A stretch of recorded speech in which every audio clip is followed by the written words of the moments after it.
بسم اللہ الرحمن الرحیم۔ السلام علیکم ورحمۃ اللہ وبرکاتہ۔ الحمدللہ رب العالمین، والصلاۃ والسلام علی اشرف الانبیاء والمرسلین نبینا محمد وعلی آلہ واصحابہ اجمعین وبعد۔ برادران اسلام، دینی و ملی بھائیوں، نوجوان دوستوں، بابر بزرگوں، قابل احترام ماں اور بہنوں، عزیز بچوں، اللہ تبارک و تعالیٰ کی فضل و کرم سے، اس کی توفیق سے مسائل الجاہلیہ شیخ الاسلام محمد بن عبد الوہاب رحمۃ اللہ علیہ کی کتاب سے جو مسائل ہم اور آپ پڑھ رہے ہیں، اس سلسلے کا ہمارے سامنے تیسرا مسئلہ ہے، اور تیسرے مسئلے سے متعلق کچھ بنیادی باتیں، ابتدائی باتیں آپ کے سامنے آ گئی ہیں۔ مسئلہ کیا تھا؟ جاہلیت کے لوگوں کا ایک مسئلہ یہ بھی تھا کہ وہ اپنے حاکم، ولی امر اور اپنے ذمہ دار کی اطاعت کرنا اپنی بے عزتی سمجھتے تھے، اور ان کی مخالفت کرنا، ان کی نافرمانی کرنا، ان کی باتوں کو نہ ماننا، یہ اپنے لیے فضیلت کا اور اپنے لیے اونچے پن کا کام سمجھتے تھے۔ اب اس سلسلے میں جو باتیں مصنف رحمۃ اللہ علیہ نے لکھی، ان کا تذکرہ آپ کے سامنے متن میں سرسری طور پر آ گیا تھا کہ اللہ کے نبی صلی اللہ علیہ وسلم پر جو دین اللہ عز و جل نے اتارا قرآن کریم کی شکل میں، نبی کریم صلی اللہ علیہ وسلم کی سنت کی شکل میں، اس میں اطاعت کا، فرما برداری کا حکم دیا گیا، اور اجتماعیت، نظم و ضبط قائم رہنے کے لیے، امن و امان قائم رہنے کے لیے ایک دوسرے کے حقوق ادا کیے جائیں، ظالم ظلم نہ کر سکے، ظلم کرے تو مظلوم کو اس سے بدلہ دلایا جا سکے۔ ایسے ہی دیگر بہت ساری دینی اور دنیاوی مصلحتیں اللہ تبارک و تعالی اپنے بندوں کے درمیان برپا کرنا چاہتا ہے، دیکھنا چاہتا ہے۔ اسی لیے جگہ جگہ اطاعت کا، سمع کا اور اطاعت کا حکم دیا گیا ہے۔ سمع و طاعت، سننا، باتوں کو سننا، اور اس کے بعد فرما برداری کرنا، مان لینا۔ اس حوالے سے مصنف رحمۃ اللہ علیہ نے اللہ کے نبی علیہ الصلوۃ والسلام کی اس حدیث کا بھی ذکر کیا ہے، جس حدیث کے اندر یہ بات آئی ہوئی ہے کہ اللہ کے نبی نے فرمایا کہ اللہ تبارک و تعالیٰ تمہارے لیے 3 چیزوں کو پسند کرتا ہے۔ اس میں سے ایک چیز یہ ہے کہ تم اللہ تبارک و تعالیٰ کی عبادت کرو، اس کے ساتھ کسی کو شریک مت ٹھہراؤ، کوئی بھی چیز شریک نہ کرو۔ دوسری چیز، اللہ تبارک و تعالیٰ کی رسی کو مضبوطی سے پکڑ لو اور فرقوں میں نہ بٹو۔ تیسری چیز، اللہ تبارک و تعالیٰ جنہیں تمہارے معاملات کا ذمہ دار بنا دے، تمہارے معاملات کا جس کو ولی امر ذمہ دار بنا دے، تم اس کے ساتھ خیر خواہی کا معاملہ کرو، اس کے ساتھ اچھائی کے ساتھ، بھلائی کے ساتھ پیش آؤ، اس کا ادب احترام بجا لاؤ، اس کی باتوں کو سنو، اس کی اطاعت کرو، کہا مانو۔ جب تک وہ اللہ کی اطاعت کا حکم دے تم اس کی اطاعت کرو۔ ہاں، جب وہ اللہ تبارک و تعالیٰ کی نافرمانی کا حکم دے، اللہ تبارک و تعالیٰ کی معصیت میں کوئی بات کہے، تو پھر ایسی صورت میں اطاعت نہیں کرنا ہے، کیونکہ اللہ تعالیٰ کی نافرمانی میں کسی کی اطاعت نہیں کرنی ہے۔ تو کہتے ہیں کہ جو اب تک 3 مسائل ہم نے پڑھے ہیں، ان تینوں مسائل کو اللہ کے نبی صلی اللہ علیہ وسلم نے اپنی اس حدیث میں جمع کر دیا ہے۔ تینوں باتیں آ گئیں۔ پہلی چیز کیا ہے؟ اللہ تعالیٰ کی توحید کا اقرار، شرک سے بیداری۔ دوسری چیز ہے اتحاد و اتفاق، وحدت، ایک دین، ایک عقیدے پر، ایک عبادت پر جمع ہو جانا۔ اور تیسری چیز ہے ولی امر اور حاکم کی بات کو سننا اور اس کا کہا ماننا۔ یہ 3 باتیں ہو گئیں۔ اب تیسری بات پر ہم گفتگو کر رہے تھے، اس سلسلے میں جو جاہلیت کے لوگوں کا رویہ تھا، جاہلیت والوں کا جو رویہ تھا کہ وہ اطاعت کرنا، کہا ماننا، سننا اور کہا ماننا اپنی بے عزتی، اپنی ذلت اور پستی سمجھتے تھے، اور نافرمانی کرنا، تابعداری نہ کرنا، بات نہ سننا یہ اپنی عزت کا سامان سمجھتے تھے۔ تو اللہ کے نبی صلی اللہ علیہ وسلم نے جاہلیت کے لوگوں کا جو یہ کام تھا اس کی مخالفت کی، جاہلیت کے لوگوں کی مخالفت کی، اور اللہ کے نبی علیہ الصلوۃ والسلام نے اللہ کے کلام کی آیات کی روشنی میں اور اپنی سنتوں کی روشنی میں یہ مسئلہ سمجھایا کہ تمہیں اطاعت کرنا چاہیے، باتوں کو سننا چاہیے، اور اپنے حاکم اور اپنے ولی امر کی بات ماننی چاہیے، یعنی سننا بھی چاہیے اور کہا ماننا بھی چاہیے، جب تک وہ اطاعت کا حکم دے، نافرمانی کا حکم نہ دے۔ مثال کے طور پر اللہ تبارک و تعالیٰ نے فرمایا یا ایھا الذین آمنوا اطیعوا اللہ واطیعوا الرسول واولی الامر منکم، ایمان والو اللہ کا کہا مانو اور رسول صلی اللہ علیہ وسلم کا کہا مانو، اور اپنے معاملات کی ذمہ داروں کا، اور اپنے معاملات کے ذمہ داروں کا۔ اس طرح سے اللہ کی تبارک و تعالیٰ نے تیسرے نمبر پر ولی امر کی اطاعت کا بھی ذکر کیا، مستقل طور پر نہیں، اللہ کی اطاعت اور رسول کی اطاعت کی ماتحتی میں۔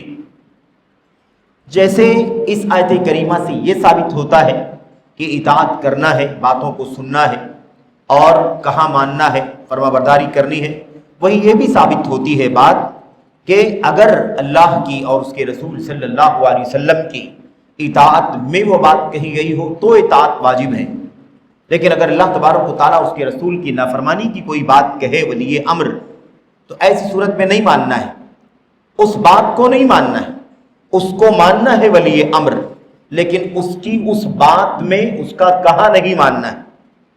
تو جس بات میں وہ اللہ تبارک و تعالیٰ کی نافرمانی کا حکم دے رہا ہو، رسول کریم صلی اللہ علیہ وسلم کی نافرمانی کا حکم دے رہا ہو، اس بات کو نہیں ماننا ہے، لیکن اس کی اطاعت سے باہر نہیں نکل جانا ہے، اطاعت بھی کرنی ہے، اور جہاں نافرمانی کا حکم دیتا ہے وہ بات اس کی نہیں ماننی۔ یہ اچھی طرح سے سمجھ لینا ضروری ہے۔ عام طور پر لوگ غلط فہمی کا شکار ہو جاتے ہیں، بعض لوگ سمجھتے ہیں کہ اگر حاکم نے، ولی امر نے کوئی ایسی بات کہہ دی، کسی ایسی بات کا حکم دے دیا جو اللہ تعالیٰ کی نافرمانی ہے، رسول صلی اللہ علیہ وسلم کی نافرمانی کا کام ہے، تو ایسی صورت میں اب اس کی اطاعت کرنی ہی نہیں، اس کی اطاعت سے باہر نکل جانا ہے، اس کا بائیکاٹ کرنا ہے، اس کی اطاعت سے ہاتھ کھینچ لینا ہے، اسے اپنا ولی امر نہیں ماننا ہے، اسے اپنا حاکم نہیں ماننا ہے، اپنی تابع داری اس سے ختم کر دینی ہے۔ ایسا لوگ سمجھتے ہیں، جیسا کہ امت کے اس طبقے کا حال ہے جسے ہم خوارج کہتے ہیں، اور خوارج کی راہ پر چلنے والے ہر دور میں جو فرقے، جو احزاب، ٹولیاں، پارٹیاں تعصب کے ساتھ زندگی گزارتی ہیں اور اپنی راہ پر، اپنے تھیم پر، اپنے افکار پر، نظریات پر اڑی رہتی ہیں، ڈٹی رہتی ہیں، اس سے باہر نہیں نکلتی ہیں جو پارٹیاں، ایسے لوگوں کا بھی یہی رویہ ہے۔ آج کل کے دور میں مثال کے طور پر خارجیت کی راہ پر چلنے والے جو لوگ ہیں، اس میں سر فہرست جو نام ہے، جن کو خوارج العصر کہا جاتا ہے، خوارج العصر، موجودہ دور کے خوارج، وہ ہے الاخوان المسلمون، مصر کی حسن البنا صاحب کی بنائی ہوئی پارٹی جس کا نام ہے الاخوان المسلمون۔ تو بہرحال خوارج کا یہی کام تھا کہ اطاعت سے نکل جانا، حاکم وقت جب تک بھلائی کا حکم دے تب تک اس کا کہا مانو، اور جب وہ بھلائی کا حکم دینے کے بجائے کسی برائی کا حکم دے، نافرمانی کا حکم دے، تو اس نافرمانی والی بات میں اس کا کہا نہ مانو۔ یہ اللہ تبارک و تعالیٰ کا حکم ہے، نبی کا حکم ہے، البتہ اس کو اپنا حاکم ماننا ہے، اس مسئلے میں اس کی اطاعت نہیں کرنی ہے، اس مسئلے میں اس کی اطاعت نہیں کرنی ہے، لیکن اسے اپنا حاکم، اپنا ولی امر ماننا ہے۔ دونوں باتوں میں فرق ہے۔ خوارج کا مسئلہ کیا ہے؟ خوارج کا مسئلہ یہ کہ اگر کوئی گناہ ولی امر سے ہو گیا اور وہ گناہ کبیرہ ہے، کفر تک، شرک تک نہیں پہنچتا، دائرہ اسلام سے خارج نہیں کرتا، تو بھی وہ اس کبیرہ گناہ کی وجہ سے دائرہ اسلام سے باہر نکال دیتے ہیں، کافر کہتے ہیں۔ دنیا میں کیا حکم لگاتے ہیں؟ کافر ہو جاتے ہیں ایسے لوگ، اور آخرت میں کیا حکم لگاتے ہیں؟ ہمیشہ ہمیش کے لیے جہنمی۔ دنیا میں اس کا حکم ہے کافر، اور آخرت میں کیا حکم ہے؟ ہمیشہ ہمیش کے لیے جہنمی۔ کس کا عقیدہ ہے یہ خوارج کا عقیدہ ہے۔ اور آج کل کے جو خوارج ہیں وہ ہیں الاخوان المسلمون، جن کے بارے میں مستقل علماء نے کتابیں لکھی، اور کیا نام رکھا؟ خوارج العصر، خوارج هذا العصر، خوارج عصرینا، ہمارے دور کے خوارج، اس دور کے خوارج، اس زمانے کے خوارج۔ بہرحال تو ان کا کیا کام تھا؟ یہی کام تھا کہ وہ اطاعت کے خلاف اگر کوئی چیز ہو گئی تو پورے طور پر وہ بیعت سے ہاتھ کھینچ لیا کرتے تھے۔ اور آج کل کے خوارج کا بھی یہی حال ہے، دنگے کرنا، فساد کرنا اور اس کی جان مال آبرو کو حلال سمجھ لینا، یہ ان کا رویہ ہے۔ اللہ کے نبی علیہ الصلوۃ والسلام نے اس اطاعت کے بارے میں یہ مسئلہ سمجھایا کہ اطاعت کب تک کی جائے گی؟ کب تک کی جائے گی؟ جب تک وہ کسی معصیت کا حکم نہ دے۔ اگر معصیت کا حکم دے گا تو اس معصیت میں اس کی بات نہیں مانی جائے گی، نافرمانی۔ اللہ کے نبی صلی اللہ علیہ وسلم نے فرمایا لا طاعۃ لمخلوق فی معصیۃ الخالق، وقال النبی صلی اللہ علیہ وسلم انما الطاعۃ بالمعروف۔ اللہ کے نبی نے فرمایا خالق پیدا کرنے والا اللہ تبارک و تعالی، اللہ خالق کی نافرمانی میں کسی مخلوق کی اطاعت نہیں ہے۔ اللہ کی نافرمانی میں کسی کی فرما برداری کرنا ہے ہی نہیں، یہ ہے اس کا معنی۔ دوسری حدیث میں اللہ کے نبی نے فرمایا انما الطاعۃ بالمعروف، بھائی اطاعت تو بس نیکی کے کام میں کرنا ہے۔ اطاعت کس کام میں کرنا ہے؟ نیکی کے کام میں کرنا ہے۔ اگر گناہ کا معصیت کا کام کرنے کا حکم دیتا ہے تو اس بات کو نہیں ماننا ہے، لیکن یاد رہے کہ اطاعت سے ہاتھ نہیں کھینچنا ہے، پورے طور پر اطاعت نہیں کرنا اور کسی مسئلے میں اطاعت نہیں کرنا، دونوں میں زمین آسمان کا فرق ہے۔ خوارج کا یہی نظریہ ہے کہ اگر ایک کام اس نے غلط کیا یا ایک گناہ کے کام کا حکم دیا تو اطاعت ختم، اس کی بیعت سے باہر، اور اپنا ہاتھ ہم کھینچ لیں گے، اس کا ساتھ نہیں دیں گے، اس کے خلاف بغاوت کریں گے۔ اس طرح کا نظریہ رکھتے ہیں خوارج۔ اہل السنت والجماعت، اہل الحدیث، سلفی حضرات، ان کا کیا موقف ہے؟ ان کا موقف یہی ہے جو نبی کریم صلی اللہ علیہ وسلم کی حدیثوں میں آیا ہوا ہے، اللہ کے کلام کی آیت کریمہ کی تفسیر میں۔ آیت کریمہ جو سورہ نساء کی آپ کے سامنے پڑھی گئی، آیت نمبر 59 میں اللہ نے فرمایا یا ایھا الذین آمنوا اطیعوا اللہ واطیعوا الرسول واولی الامر منکم۔ اس آیت کریمہ کی تفسیر میں اللہ کے نبی نے کیا فرمایا؟ وہی دو حدیثیں جو آپ نے پڑھی ہیں کہ اللہ کی نافرمانی میں کسی مخلوق کی اطاعت نہیں ہے، اطاعت تو بس نیکی کے کاموں میں ہے، معروف بھلائی کے کاموں میں۔ تو خلاصہ یہ ہے میرے بھائیوں کہ اللہ تبارک و تعالیٰ اپنے کلام میں، اللہ کے نبی اپنے فرمان میں اسی بات کا حکم دیتے ہیں، کیا کہ حاکم کی اطاعت کرو، اس میں عزت ہے، امن و امان ہے، مصلحت ہے، لوگوں کی بھلائیاں جڑی ہوئی ہیں، اللہ تبارک و تعالیٰ کا دین نافذ رہے گا، نمازوں کی پابندی ہوگی، مسجدیں آباد رہیں گی، ہر مظلوم کو اس کا حق ملے گا، چوری کرنے والے کا ہاتھ کٹے گا۔ اسلامی نظام کی بات چل رہی ہے۔ کسی نے زناکاری کر لی سزا ملے گی، شادی شدہ ہے، غیر شادی شدہ ہے، شراب پیا وغیرہ، تو سب کو اپنے حقوق ملیں گے۔ اللہ تبارک و تعالیٰ کا دین نافذ رہے گا، اللہ تبارک و تعالیٰ کے لیے بندگی کی، اللہ تعالیٰ کی بندگی کے لیے جو مسجدیں ہیں وہ الحمدللہ آباد رہیں گی، ویران نہیں ہوں گی۔ لیکن اگر کوئی بغاوت کا جھنڈا اٹھاتا ہے، اطاعت نہیں کرتا ہے، تو ایسی صورت میں حاکم کے بغیر زندگی گزارنے کا نتیجہ کیا نکلے گا؟ اس کا نتیجہ یہ نکلے گا کہ پھر ساری کی ساری مصلحتیں برباد ہو جائیں گی۔ کیا ہوگا؟ کہتے ہیں شیخ صالح فوزان سمجھاتے ہیں، کہتے ہیں اس لیے یہ ضروری ہے کیونکہ مسلمانوں کے حکمرانوں کی اطاعت کرنے میں اتحاد قائم رہتا ہے، اجتماعیت قائم رہتی ہے، یکجہتی رہتی ہے۔ مسلمان ایک امیر سے، ایک امام سے اپنے جڑے ہوئے ہوتے ہیں، گرچہ اس کے یہاں کچھ گناہوں کے کام ہیں، چھوٹے گناہ ہیں، بڑے گناہ بھی کئی ایک ہیں، تب بھی ہے وہ مسلمان۔ جب تک وہ مسلمان ہے تب تک ہم اس کے ساتھ میں رہیں، اس کا تعاون کریں، اس کے خلاف بغاوت کا جھنڈا نہ اٹھائیں، نہ اکسائیں، نہ بھڑکائیں، اس کی اطاعت سے باہر نہ نکلیں۔ اگر اطاعت سے باہر نکلتے ہیں اور اطاعت کرنا اپنی بے عزتی سمجھتے ہیں، توہین سمجھتے ہیں، تو یہ رویہ وہی ہوگا جو جاہلیت کے لوگوں کا رویہ ہے۔ یہاں پر دیکھیے کیا کہتے ہیں، ولی امر کی اطاعت کرنے کا فائدہ کیا ہے؟ لوگوں کی خون محفوظ رہیں گے، کوئی کسی کی جان پر حملہ کر کے فری نہیں گھومے گا، یعنی آزاد ہو کر کے نہیں گھومے گا، بلکہ اسے حاکم وقت کا اسے ڈر ہوگا، اور حاکم وقت کی بالادستی کی وجہ سے اسے اپنی ظلم کی اور اپنے جرم کی سزا ملے گی۔ تو لوگوں کی جان محفوظ رہے گی، امن و امان قائم رہے گا، مظلوم کو ظالم سے انصاف ملے گا، ہر حق والے کو اس کا حق لوٹے گا، یعنی واپس مل جائے گا، لوگوں کے درمیان عدل و انصاف کے ذریعے سے فیصلہ ہوگا۔ کہتے ہیں یہ کب ہوگا؟ جب لوگ اپنے امام اپنے حاکم کی اطاعت کریں گے، فرما برداری کریں گے.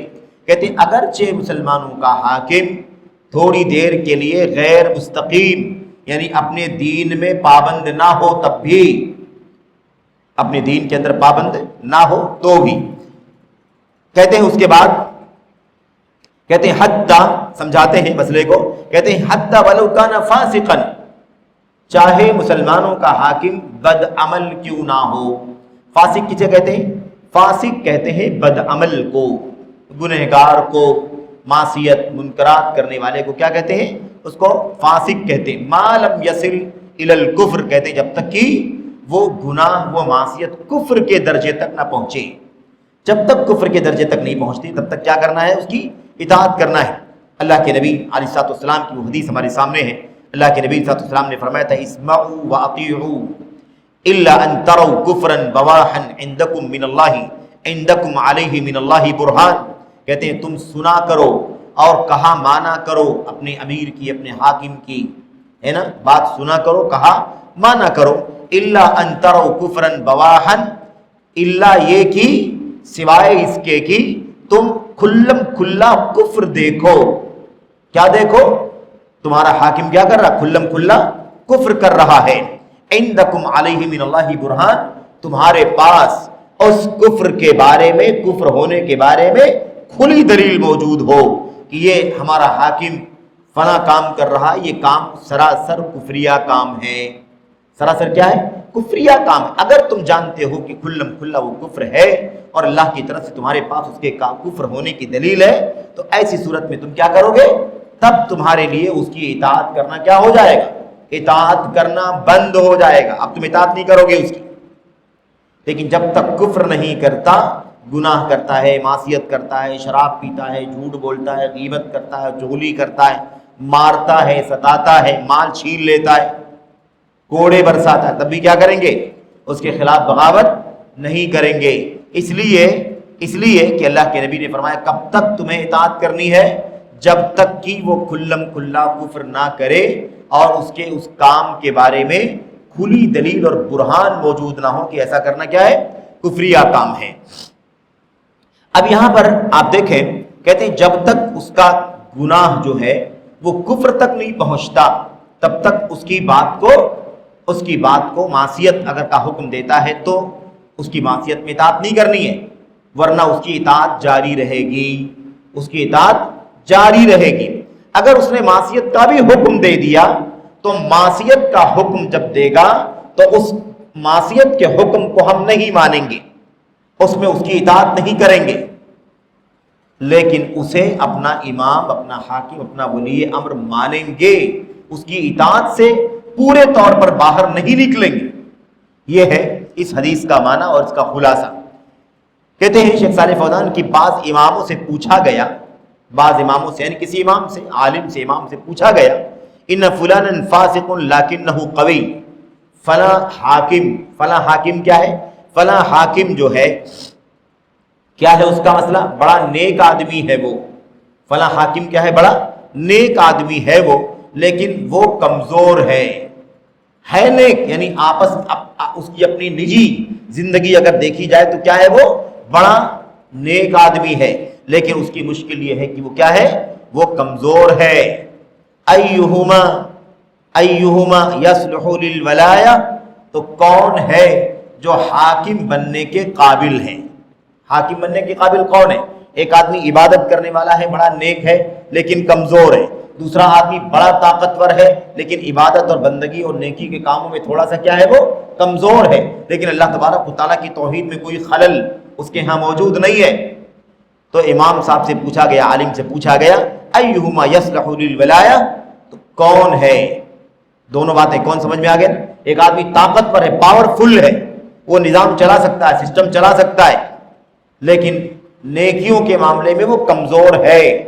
فرائض کی پابندی کرتا ہے، سنن کو، مستحبات کو نہیں پورا کر پاتا، کبھی کبھی فرائض میں بھی کوتاہیاں کرتا ہے، لیکن بہرحال وہ فسق سے باہر نہیں جاتا، کافروں کے درجے میں نہیں پہنچتا. تو کیا پوچھا؟ کون ہے جو ولی ہونے کے لائق ہے؟ والی یعنی ذمہ دار ہونے کے قابل کون ہے؟ کمزور جو نیک ہے یا جو طاقتور تھوڑا سا بدعمل ہے، فاسق مثال کے طور، کون ہے اس ذمہ داری کا اہل؟ تو کیا جواب دیا امام نے، عالم نے کیا جواب دیا؟ الفاسق القوی، الفاسق القوی، یعنی کیا مطلب؟ وہ آدمی جو گنہگار ہے، تھوڑا فاسق ہے، بدعمل ہے، لیکن ہے وہ طاقتور نظام چلانے کے لیے، اس کے پاس طاقت و قوت ہے، اس کو کیا کیا جائے گا؟ کیا کہا؟ وہ زیادہ ذمہ دار ہے، جو وہ زیادہ لائق ہے کہ اس کو حاکم بنایا جائے، اس کو ولی امر بنایا جائے، اس کو اپنی معاملات کے ذمہ دار بنایا جائے۔ کہتے ہیں کہ یہ چیز کیا ہے میرے بھائیوں؟ یہ دونوں باتوں میں فرق سمجھ لینا ضروری ہے کہ ایک آدمی اپنے آپ میں نیک، وجہ بیان کرتے ہیں، اپنے آپ میں نیک ہے لیکن طاقت نہیں، نظام نہیں چلا سکتا۔ ایک آدمی نظام چلا سکتا ہے لیکن بہت زیادہ نیک نہیں ہے، بہت زیادہ نیک نہیں ہے، گنہگار ہے لیکن اس کا گناہ کفر تک نہیں پہنچتا۔ دونوں میں سے کس کو اپنا حاکم مانیں گے، کس کو اپنا حاکم بنائیں گے؟ تو عالم نے کیا جواب دیا؟ الفاسق القوی، طاقتور کو ذمہ دار بنائیں گے، حاکم بنائیں گے، طاقتور کو حاکم بنائیں گے، ذمہ دار بنائیں گے۔ کیوں؟ کمزور کو نہیں بنائیں گے۔ ایک آدمی نیک بہت ہے لیکن کمزور ہے، نظام نہیں چلا پائے گا، اس کو اپنا حاکم نہیں بنائیں گے۔ کیوں؟ اس کی وجہ بیان کرتے ہیں، کہتے ہیں لِأَنَّ فِسْقَهُ عَلَى نَفْسِهِ، کیونکہ اگر وہ بدعمل ہے، گنہگار ہے، تو اس بدعملی کی سزا اسے خود بھگتنی پڑے گی۔ اس بدعملی کا ذمہ دار کون ہے؟ اس بدعملی کا ذمہ دار خود وہ آدمی ہے، حاکم ہے۔ کہتے ہیں لِأَنَّ فِسْقَهُ عَلَى نَفْسِهِ، اس کا فسق یعنی اس کا گناہ جو ہے وہ کہاں ہے؟ اس کا گناہ اس کے اپنے اوپر ہے۔ وَقُوَّتَهُ لِلْمُسْلِمِينَ، اور اس کی طاقت جو ہے مسلمانوں کے لیے، اس کی نجی عبادت اور نیکیاں کس کے لیے؟ اس کے اپنی ذات کے لیے، لیکن وہ جو طاقتور ہے، نظام چلا سکتا ہے مسلمانوں کا، ایسا شخص کیا ہے؟ اللہ کے کیا فرمایا عالم نے؟ کہا کہ اس کی طاقت، اگر وہ طاقتور ہے تو اس طاقت کو کہاں استعمال کرے گا؟ وہ مسلمانوں کی مصلحت میں استعمال کرے گا۔ تو صاف صاف کہتے ہیں فاسق ہے تو اس کا فسق اس کی اپنی ذات پر ہوگا، اور جو نیکی لے کر کے آیا ہے، طاقت لے کر کے آیا ہے، اس طاقت سے مسلمانوں کو فائدہ ہوگا۔ لیکن جو آدمی نیک ہے لیکن طاقتور نہیں ہے تو اس کی نیکی کا فائدہ اس کی اپنی ذات کو ملے گا، عوام کو، رعایا کو نہیں ملے گا۔ یہ عالموں کا جواب ہوتا ہے۔ خلاصہ کیا نکلا؟ اپنے حاکم کی ولی امر کی اطاعت کرنی ہے، اس کا کہا ماننا، چاہے وہ فاسق ہو، چاہے وہ ظلم کرے، زیادتی کرے، تب بھی ہمیں اس کی اطاعت سے باہر نہیں نکلنا ہے۔ اللہ کے نبی علیہ السلام نے فرمایا اطاعت کرو، اپنے امام کی بات کو مانو، کہا مانو، اگرچہ وہ تمہارا مال لے لے اور تمہاری پیٹھ پر مارے، تمہارا مال چھین لے اور تمہارے پیٹھ پر کوڑے برسائے، تب بھی تم کیا کرو؟ تبھی تم کو اطاعت سے باہر نہیں نکلنا ہے۔ کیوں؟ اس لیے کہ اس کی اطاعت کرنے میں بڑا فائدہ ہے۔ کون سا فائدہ؟ بڑا فائدہ یہ ہے کہ وہ حاکم ہے تو اس کی جب اس کا جو نظام چلتا رہے گا تو امن و امان رہے گا، بدامنی نہیں رہے گی، خوف نہیں ہوگا، ڈر نہیں ہوگا، ظالم مظلوم سے، ہے نا، ظالم مظلوم کے ساتھ کیا سلوک کرتا ہے وہ سلوک نہیں رہے گا، بقیہ ساری کی ساری چیزیں یہ بات بہت اچھی طرح سے اللہ کے نبی صلی اللہ علیہ وسلم نے سمجھا دیا ہے یہاں پر۔ تو صاف صاف کیا کہا کہ اس کی اطاعت کرنے میں مصلحت بڑی ہے اس فساد کے مقابلے میں جو فساد اس کے یہاں پایا جاتا ہے۔ یعنی حاکم ہے گنہگار لیکن اس کی طاقت اور قوت سے مسلمانوں کو فائدہ ملے گا۔ کہتے ہیں کہ ایک شخص گنہگار ضرور ہے لیکن گنہگار ہونے کے ساتھ ساتھ اگر اس کے پاس قیادت ہے، صلاحیت ہے، تو ایسی صورت میں وہ مسلمانوں کا حاکم بنے گا، اور اس کا حاکم ہونا مسلمانوں کا، اس کا فائدہ مسلمانوں کو ملے گا۔ اور اگر اس کی نیکی کو صرف دیکھیں گے تو اس کی نیکی کا فائدہ خود اس کی اپنی ذات کو ملے گا، اس سے زیادہ کسی اور کو نہیں ملے گا۔ تو یہ بات فرمائی عالم نے، کیا کی؟ عالم نے یہ بات سمجھائی کہ اس طرح سے ہے نا علماء کا، سلف کے ائمہ کا، سلف کے ائمہ اور علماء کا یہ موقف ہوا کرتا تھا۔ کہتے ہیں اب اس کے بعد کہتے ہیں مصنف کہتے ہیں کہ جو لوگ مسلمانوں کے حاکموں کے خلاف بغاوت کے لیے کھڑے ہوئے، مار پیٹ کیا اور دنگے کیا، اسلام سے باہر نکالا اور بہت ساری باتیں کہی، کہتے ہیں کہ جو کچھ تاریخ کے اندر ہمیں بغاوت کی مثالیں ملتی ہیں، اس بغاوت کی مثال میں غور کر کے دیکھو کہ اس سے مسلمانوں کو حاصل کیا ہوا۔ بغاوت کرنے سے کچھ فائدہ نہیں ہوا ہے، کہتے ہیں اس کو سمجھنے کے لیے صرف اور صرف حضرت عثمان غنی رضی اللہ تعالیٰ عنہ کی مثال لے لو، کس طرح سے عثمان غنی رضی اللہ تعالیٰ عنہ کے ساتھ لوگوں نے کیا، بغاوت کی اور آپ کو ستایا، آپ کو آپ کے گھر میں روزے کی حالت میں قرآن کریم کی تلاوت کرتے ہوئے شہید کر ڈالا۔ دیکھو کیا کہتے تھے، عثمان کی وجہ سے یہ مسئلہ ہے، عثمان ایسے ہو گئے، عثمان ویسے ہو گئے، وہ ناانصافی کرتے ہیں، ظلم کرتے ہیں، زیادتی کرتے ہیں، اس طرح کی بات کی۔ اور اسی بنیاد پر حضرت عثمان غنی کو کیا کیا، قتل کر ڈالا، شہید کر ڈالا۔ آپ سوچیں کہ شہید کرنے کے بعد کیا ملا انہیں، شہید کرنے کے بعد کیا ملا، اور پوری امت کو کیا ملا شہید ہونے کے بعد عثمان غنی کے، دنگا فساد، جھگڑا، خوریزی، پارٹی بندی، انتشار، تشدد پیدا ہو گیا۔ تو یہ بات بڑی صراحت کے ساتھ یہاں پر میرے بھائیوں شیخ صالح فوزان بن عبداللہ الفوزان حفظہ اللہ نے یہ مسئلہ بڑی تفصیل سے اور بہت اچھی طرح سے یہاں پر بیان فرمایا ہے۔ خلاصہ یہی ہے، عثمان غنی رضی اللہ تعالیٰ عنہ کی سیرت کا مطالعہ کریں تو آپ کو پتہ چلے گا کہ عثمان غنی کی شہادت کے بعد کسی کا بھی کوئی مسئلہ حل نہیں ہوا، کسی کا بھی کوئی مسئلہ حل نہیں ہوا، بلکہ لوگوں کے مسائل اور خراب ہوتے گئے، فتنہ بڑھتا گیا، مسائل کھڑے ہوئے، خوریزی ہوئی، جان کے مال کے نقصانات ہوئے۔ یہ بات بڑی وضاحت کے ساتھ میرے بھائیوں کہہ رہے ہیں، صراحت کے ساتھ بھی کہہ رہے ہیں۔ کہتے ہیں یہی فرق ہے اہل جاہلیت اور اہل اسلام کے درمیان۔ اہل جاہلیت کا کہنا کیا ہے کہ حاکموں کی اطاعت کرنا بے عزتی ہے، اور اسلام یہ کہتا ہے کہ حاکموں کی اطاعت کرنا لازم ہے۔ اہل جاہلیت کیا کہتے تھے، اہل جاہلیت کہتے تھے کہ حکمرانوں کی اطاعت کرنے میں بے عزتی ہے، ذلت ہے، رسوائی ہے، اور مسلمانوں کا اور اہل اسلام کا کیا ہے کہ مسلمانوں کے ولی امر اور حاکم کے مسئلے میں ہے نا، ان کی اطاعت کریں گے تو عزت ملے گی، اطاعت نہیں کریں گے تو بے عزتی ملے گی، اور اس مسئلے کو اچھی طرح سے سمجھایا ہے۔ اب اس کے بعد قرآن کریم کی وہ ساری آیتیں، اللہ کے نبی صلی اللہ علیہ وسلم کی ساری حدیثیں، جس سے معلوم پڑتا ہے کہ اہل اسلام کو اللہ تبارک و تعالیٰ نے اطاعت کرنے کا، بھلائی کرنے کا، خیر کا حکم دیا ہے، اور جاہلیت کے لوگ اپنی منمانی زندگی گزارتے تھے۔ جاہلیت کے اندر لوگ کیا کرتے تھے، ہوا پرستی، منمانی کی زندگی گزارتے، کوئی قاعدہ نہیں، کوئی قانون نہیں، کوئی نظام نہیں، کسی بھی طرح سے کچھ بھی نہیں، لوگ اپنی اپنی مرضی کے مالک تھے، جس کی سمجھ میں جو آتا تھا وہ کرتا تھا۔ یہ جاہلیت کی صورتحال تھی۔ بہرحال تو خلاصہ کلام یہ ہے کہ اگر مسلمانوں کے حاکم سے بغاوت کوئی کرتا ہے تو ایسی صورت میں بغاوت کا اسے فائدہ نہیں ملے گا، بلکہ اسے نقصان ہی ملے گا، اسے اس کا نقصان ہی ملے گا۔ یہی پوری بات ہے جو آپ کے اس باب کے اندر سمجھائی گئی ہے۔ آپ کی اس باب میں، تیسرے مسئلے والے باب میں یہ بات سمجھائی گئی ہے۔ ہمارے سامنے کچھ مثالیں ہیں، ان مثالوں کو شیخ صالح فوزان حفظہ اللہ نے بیان فرمایا ہے کہ آج غور کر کے دیکھیں کہ جہاں جہاں ایسا نظام نافذ ہے کہ لوگ کہتے ہیں کہ بھئی کسی کی بات، ایک آدمی کی بات کو نہیں ماننا ہے، کسی ایک آدمی کی بات پر نہیں عمل کرنا ہے، جیسا کہ عام طور پر آج غیر اسلامی ممالک کی صورتحال ہے۔ عام طور پر اسلام کے نام لیواؤں کے بھی بہت سارے مسائل ہیں۔ آپ جانتے ہیں کہ ان کے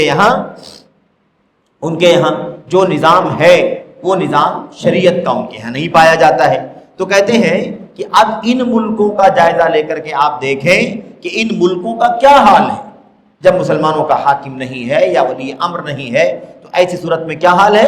کہتے ہیں ہمجیہ، بہیمیہ، وہاں کی جو صورتحال ہے وہ یہ ہے کہ لوگ جنگلوں کی زندگی گزار رہے ہیں، جنگل والوں کی طرح لوگ شور شرابہ کر رہے ہیں، بکواس کر رہے ہیں، ہے نا۔ اس طرح کے لوگ زندگی گزارتے ہیں۔ کوئی آزادی کی بات کرتا ہے، کوئی ڈیموکریسی کی بات کرتا ہے۔ ان کے سماج کا، ان کی سوسائٹی کا کیا حال ہے؟ میرے بھائیوں، میرے بزرگوں، کہتے ہیں کہ غور کر کے دیکھو، آپ کو قتل ملے گا، آپ کو مال چھیننا ملے گا، آپ کو زمین میں فساد ملے گا، آپ کو برائی ملے گی، آپ کو انتشار ملے گا، آپ کو تمام برائیاں اکٹھا ملیں گی، کیونکہ یہ ساری چیزیں اس وقت آنا لازمی ہے جب تک انسان سمع و طاعت کے نظام پر زندگی نہیں گزارتا۔ نبی کریم صلی اللہ علیہ وسلم نے اب یہ مسئلہ بھی بیان فرما دیا ہے، کیونکہ لوگ اشکال پیدا کرتے ہیں، کہتے ہیں بھائی ٹھیک ہے، آپ کہتے ہیں اطاعت کرو، کہاں مانو، لیکن ہمارا حاکم بات کو نہیں مانتا، گناہوں کے کام کرتا ہے، غلط کام کرتا ہے۔ جیسے لوگ کہتے ہیں نا فلمیں ہیں، فلاں ہے، زناکاری ہے، بدکاری ہے، پکنک ہے، اور کیا نام ہے، پارک ہے، اور کوئی کہتا ہے ڈرائیونگ کی پرمیشن دے دی، کوئی کہتا ہے سینما کی پرمیشن دے دی. اس طرح کی باتیں جو لوگ کرتے ہیں اس میں جو غلط ہے وہ تو غلط ہے. اگر کہیں کوئی چیز صحیح ہے تو اسے بھی سمجھنے کی ضرورت ہے. کہتے ہیں اللہ کے نبی علیہ الصلوۃ والسلام نے اطاعت کا سننے کا اور اطاعت کرنے کا حکم دیا ہے. ساتھ ہی ساتھ اس بات کا بھی حکم دیا ہے کہ اے لوگوں، جسے اپنے امام سے، اپنے امیر سے شکایت ہو، اسے چاہیے کہ وہ کیا کرے، اسے چاہیے کہ وہ اپنے درمیان اور ان ذمہ داروں کے درمیان بیٹھ کر کے بات کرے، اپنے اور ذمہ داروں کے درمیان بیٹھ کر کے بات کرے. رہا مسئلہ ان کی عیب جوئی کرنا، انہیں برا بھلا کہنا، ان کی غیبت کرنا، تو کہتے ہیں یہ ان کی خیانت ہے، کیونکہ ایسا کرنے کے نتیجے میں کیا ہوا میرے بھائیوں؟ اس لیے کہ اس سے کیا ہوگا، اس سے اچھوں کا نقصان ہوگا، بروں کا فائدہ ہوگا. اور یہ جو بات آپ کے سامنے کہی گئی ہے کہ ایسا کرنا دھوکہ ہے، حاکموں کے بارے میں بات کرنا، پیٹھ پیچھے برائیاں کرنا، مذمت کرنا، ایسی چیزیں جو بیان کی گئی ہیں، یاد رکھیں کہ یہ کیا ہے، یہ مسلمانوں کے حاکم وقت کی خلاف ورزی ہے. رہا مسئلہ ان کے بارے میں ان کے لیے دعا کرنا، یا ایسے مثال کے طور پر ان کے لیے دعا کرنا، ان کے عیوب پر پردہ ڈالنا، یہ دیکھیے یہ سنت ہے، اور اہل سنت کا یہ طریقہ ہے کہ مسلمانوں کا حاکم بھی ہے، ہمارا معاملہ اس کے ساتھ کیسا ہونا چاہیے، بڑی صراحت کے ساتھ کہتے ہیں ہمارا معاملہ اس کے ساتھ یہ ہونا چاہیے کہ ہم کبھی بھی اپنے حاکم کی خیانت نہ کریں. رہا مسئلہ ان سے دعا کرنے کا، اور ایسے ہی رہا مسئلہ ان کے لیے دعا کرنے کا، بھلائی کی دعا کرنا، ان کے عیوب کا ذکر نہ کرنا، مجلسوں کے اندر، پبلک میں، گیدرنگ میں ان کی برائیاں اور ان کے معائب نہیں بتانا، تو یہ ان کی خیر خواہی ہے، وَمَنْ كَانَ يُرِيدُ أَنْ يَنْصَحَ الْإِمَامَ، اور جو اپنے حاکم کو نصیحت کرنا چاہتا ہو، سمجھانا چاہتا ہو کہ جناب آپ بہت محترم ہیں لیکن یہاں غلط ہو رہا ہے، یہاں غلط ہو رہا ہے. اگر آپ اپنے حاکم کو سمجھانا چاہتے ہیں تو ایسی صورت میں کیا کہتے ہیں، ایسی صورت میں ہونا ہی چاہیے کہ ہم اپنے حاکم تک یہ بھلائی کی بات پہنچائیں، چاہے ڈائریکٹ پہنچا سکتے تو ڈائریکٹ پہنچائیں، ہے نا، یا مثال کے طور پر کہتے ہیں کہ براہ راست جا کر کے ملاقات کرے. یہ بھی ہو سکتا ہے کہ آدمی لیٹر لکھ کر کے، خط لکھ کر کے لوگوں کو اپنی ذمہ داریوں کا احساس دلائے، کہتے ہیں، یا پھر کسی کو کیا کرے، کسی کو مقرر کر دے، مثال کے طور پر مقرر کر دے کہ بھائی میری یہ بات، میرا یہ پیغام، میرا یہ میسج فلاں ہمارے حاکم کو، ولی امر کو، خارجہ کو، داخلہ کو، فلاں کو دے دینا. کہتے ہیں ایسا بھی کیا جا سکتا ہے، ایسا بھی کر سکتے ہیں. تو راستے یہی ہے کہ ہم کیا کریں، خود نصیحت کریں، نہیں تو کسی اور کو کہیں نصیحت کرنے کو. ہم بات پہنچا سکتے ہیں تو ہم بات پہنچائیں، نہیں تو جو پہنچا سکتا ہے وہ پہنچائیں. یہ ہمارا طریقہ ہونا چاہیے، یہ ان کے لیے خیر خواہی ہے. کہتے ہیں کہ یہ طریقہ ہوتا ہے. رہا مسئلہ یہ کہ آدمی اس طریقے سے بھلائیاں نہ بتلائے، برائیوں کی تنبیہ نہ کرے، بلکہ کیا کرے، بلکہ میرے بھائیوں یہاں وہاں لوگوں سے بیان کرے، میڈیا پر بیان کرے، ہے نا. ایسی صورت میں کیا نتیجہ ہوتا ہے، ایسی صورت میں نتیجہ یہ ہوتا ہے میرے بھائیوں کہ نقصان ہوتا ہے، بے عزتی ہوتی ہے، تنقیص ہوتی ہے، دلوں میں نفرت پیدا ہوتی ہے. بہت سارے لوگ ہیں جو اس سے بدظن ہو جاتے ہیں، اسے اپنا دشمن سمجھنے لگتے اور اس کی اطاعت سے ہاتھ کھینچ لیتے ہیں. یہ صورتحال پیدا ہوتی ہے. تو ظاہر سی بات ہے کہ اس کی گنجائش اللہ تبارک و تعالیٰ کے دین میں نہیں رکھی گئی. اگر ایک آدمی تنہائی میں سمجھاتا ہے، خط لکھتا ہے، کسی کے ذریعے سے پیغام پہنچاتا ہے، تو یہ خیر خواہی ہے، جس کو نصیحت کہتے ہیں. لیکن اگر وہ ممبروں پر، اسٹیجوں پر اور سوشل میڈیا پر اس چیز کو لا کر کے نکال کر کے بیان کرے، تو ایسی صورت میں کیا کہلائے گا، وہ خارجی کہلائے گا، باغی کہلائے گا. کیوں؟ اس لیے کہ وہ اکسانے کا بھڑکانے کا کام کر رہا ہے. اسی کے ساتھ ساتھ دعا کا مسئلہ ہے. اب اگر ہم نے سمجھا دیا، بجھا دیا، پیغام پہنچا دیا یا کسی کے ذریعے سے پہنچا دیا اور اسی کے ساتھ ساتھ اسے پیغام مل گیا، اب وہ مانتا ہے تو الحمدللہ، نہیں مانتا تو بھی کوئی بات نہیں.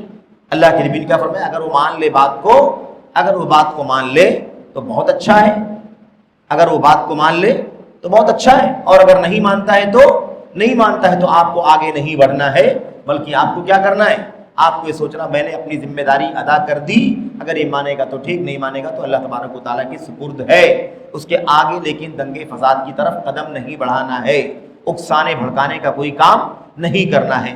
یہ ہے میرے بھائیوں اس باب کا مختصر طور پر خلاصہ جو آپ کے سامنے پیش کیا گیا، کہ تنہائی میں سمجھائیں گے، خط بھیج کر کے سمجھائیں گے، نصیحت کریں گے، کسی کو پیغام بھیجیں گے تو ایسی صورت میں اس کو نصیحت کہا جائے گا، نصیحت۔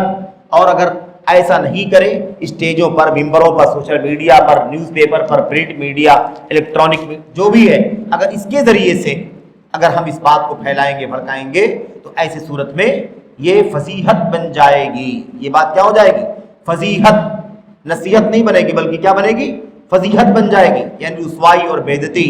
تو یہ چیز بہرحال نہیں ہونی چاہیے۔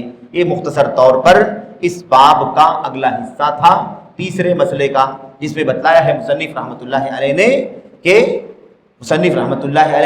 بتلایا ہے یہ تیسرا مسئلہ ہے جاہلیت والوں کے مسائل میں سے۔ تو ہماری ذمہ داری میرے بھائیو یہ ہے کہ ہم بھی بغاوت کی راہ پر نہ جائیں، بلکہ ہم اللہ کی کتاب، نبی کی سنت اور صحابہ کرام کی سیرت کی روشنی میں ہم اسی پر عمل کریں، اور اسی میں ہمارے لیے بھلائی ہے، خیر ہے۔ یہ باتیں جو آپ کے سامنے آئی ہیں یہ اختصار کے ساتھ آئی ہیں، اس طرح کی بہت ساری چیزیں ہو سکتی ہیں۔ اللہ سے دعا کرتے ہیں کہ اللہ تبارک و تعالیٰ ہمیں اس مسئلے کو سمجھنے کی توفیق عطا فرمائے، اور اللہ تبارک و تعالیٰ ہمیں اور آپ کو اپنے حاکم، اپنے ولی امر کی، اگر مسلمان ہے ہمارا ولی امر اور حاکم تو یہ ساری باتیں ایز اٹ از فالو کرنی ہے، اور اگر مثال کے طور پر کسی ایسے ملک میں ہم رہتے ہیں جہاں ہمارا امیر، ہمارا امام، ہمارا حاکم مثال کے طور پر مسلمان نہیں ہے اور ہم اقلیت میں ہیں، تو ایسی صورت میں ہم اللہ تبارک و تعالیٰ پر، اس کی کتاب پر، اس کے رسول پر ایمان رکھیں گے۔ کسی کے بولنے سے، کسی کی کیا کہا، اگر مسلمانوں کی قیادت کے تابع ہم نہیں رہتے ہیں، بلکہ قیادت کیسی ہے، سیکولر قیادت ہے، جمہوری قیادت ہے، تو ایسی صورت میں بھی ہماری ذمہ داری کیا ہے کہ ہم اکسانے بھڑکانے کا کام نہ کریں، بلکہ جو نظام ہے، جو چین ہے، جو سسٹم ہے، اس کے ذریعے سے اپنے حقوق پر بات کرائیں اور اس کے ذریعے سے اپنے حقوق کو حاصل کرنے کی کوشش کریں، جیسا کہ عام طور پر غلط فہمی کا لوگ شکار ہو جاتے ہیں۔ بعض لوگ یہ سمجھتے ہیں کہ بھائی ہمارا حاکم مسلمان ہے تو ٹھیک ہے، اور ہمارا حاکم اگر مسلمان نہیں ہے تو ایسی صورت میں بغاوت ہی کرنا چاہیے۔ نہایت غلط بات ہے، نہایت غلط بات ہے کہ آپ اقلیت میں ہیں، مسلمانوں کی بہت چھوٹی تعداد ہے اور بہت سارے نرغے ہیں، بڑے خطرات ہیں، مسائل ہیں، تو ایسی صورت میں ہمیں کتاب و سنت کی تعلیمات سے باہر نہیں نکلنا چاہیے۔ یہ ہماری بنیادی ذمہ داری ہے۔ آج عام طور پر دیکھنے کو ملتا ہے کہ خوارج جو ہیں، جو موجودہ دور کے خوارج ہیں اور پچھلے دور کے جو خوارج تھے، ان تمام خوارج کے اندر ایک چیز مشترک ہے، وہ ہے بغاوت کرنا، اکسانا، بھڑکانا، جلتی پر تیل ڈالنا جس کو کہا جاتا ہے، یہ رویہ وہ لوگ اختیار کرتے ہیں۔ تو اللہ سے دعا ہے کہ اللہ تعالیٰ ہمیں اور آپ کو ان لوگوں کی روش سے، ان کی حرکتوں سے بچنے کی توفیق عطا فرمائے، اور اللہ تعالیٰ ہمیں اور آپ کو جاہلیت کے اس مسئلے سے بچا کر اپنی دین اسلام، پسندیدہ دین اسلام، اور ایسے ہی اللہ تبارک و تعالیٰ کا پسندیدہ جو دین ہے اسے ہم گلے لگائیں اور اس کی تعلیمات کے مطابق زندگی گزاریں۔ یہ ہماری ذمہ داری ہے، کہیں بھی رہیں، اسلامی نظام میں رہیں، غیر اسلامی نظام میں رہیں، بہرحال اللہ تبارک و تعالیٰ نے ہمیں تمام تفصیلات بیان فرمائی ہیں کہ ہمیں کہاں کیسے زندگی گزارنی ہے۔ اب لوگ سمجھتے ہیں کبھی کبھی کہ ہم کہیں بھی اسلام کا نعرہ لگائیں، جہاد کی بات کریں، نہیں سمجھتے ہیں کہ جہاد کا معنی ہوتا کیا ہے، جہاد کا معنی ہوتا کیا ہے، لوگ نہیں سمجھتے ہیں۔ افسوس ہوتا ہے، اسی وجہ سے یہ ساری مصیبتیں، ساری پریشانیاں لوگوں کو، خاص طور پر نوجوانوں کو جھیلنی پڑتی ہیں۔ اللہ سے دعا کریں کہ اللہ تبارک و تعالیٰ ہمارے نوجوانوں کو، مسلمانوں کو اللہ تبارک و تعالیٰ اس طرح کے شرور سے، فتن سے اللہ تعالیٰ بچنے کی توفیق عطا فرمائے۔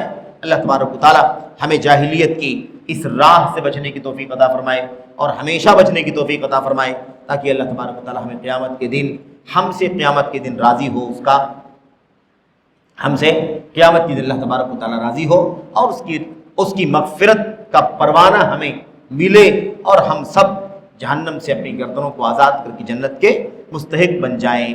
یہ ہیں چند باتیں اس حوالے سے۔ بقیہ بات انشاءاللہ تبارک و تعالیٰ چوتھے مسئلے کی اگلے درس میں آپ کے سامنے آئے گی. اور جو مسئلہ چوتھا جو مسئلہ ہے وہ بھی کیا ہے؟ وہ ہے اندھی تقلید اور اس کے نقصانات. اندھی تقلید آپ دیکھیں گے، باتیں سب آئیں گی تو آپ دیکھیں گے، حیران ہوں گے کہ آخر کس طرح سے علماء اس مسئلے کو سمجھاتے ہیں، لیکن لوگ پھر بھی غلط فہمی کا شکار رہتے ہیں. تقلید یہ جاہلیت کا کام ہے. باپ دادوں کے حوالے دینا کس کا کام ہے؟ یہ جاہلیت والوں کے کام ہیں. بہرحال ان کا تذکرہ انشاءاللہ تبارک و تعالیٰ آئے گا. اللہ سے دعا کرتے ہیں کہ اللہ تعالیٰ ہم سب کو سمجھنے کی اور عمل کرنے کی توفیق عطا فرمائے. آمین یا رب العالمین. وصلی اللہ وسلم وبارک علی نبینا محمد وعلی آلہ وصحبہ اجمعین. والسلام علیکم ورحمۃ اللہ وبرکاتہ.